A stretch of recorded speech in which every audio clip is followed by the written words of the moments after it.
Well, let's get more on this now with Graeme Robertson, a professor of political science at the University of North Carolina at Chapel Hill.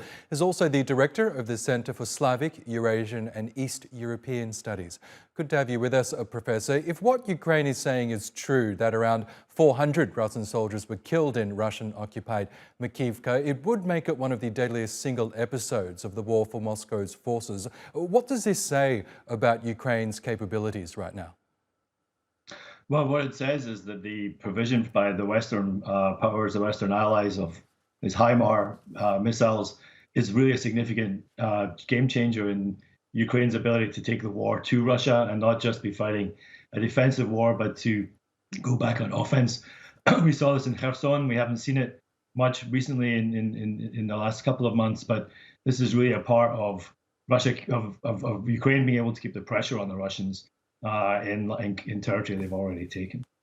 Now, meanwhile, the Ukrainian military chief says 40% of territories that were occupied during the Russian invasion are now liberated. We really hadn't heard a lot about Ukraine's counter-offensive in the south and east, but it would seem that that is also progressing. Yeah, so it progressed up until the beginning of the of December. It's kind of been stalled now for a few weeks, and everyone's waiting for a new offensive with the winter time coming.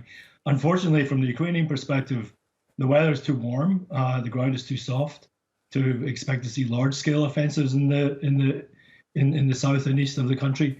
What the Ukrainians have done, though, is shown an enormous amount of tactical flexibility. Sometimes they attack where we expect them to, sometimes they don't. They attack somewhere else. And so, everyone's waiting to see what happens once the winter really gets going and the ground firms up and makes it more possible for the Ukrainians to conduct offensive operation.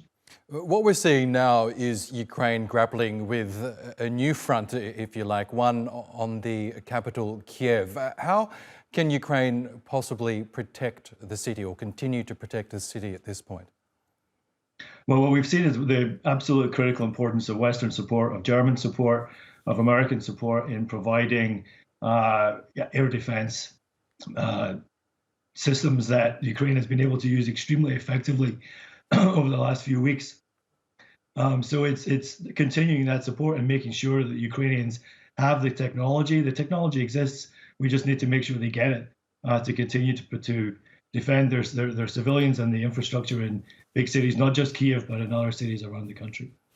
Okay, Professor Graeme Robertson, we'll have to leave it there, but great to get your analysis as always. Thank you. Thank you.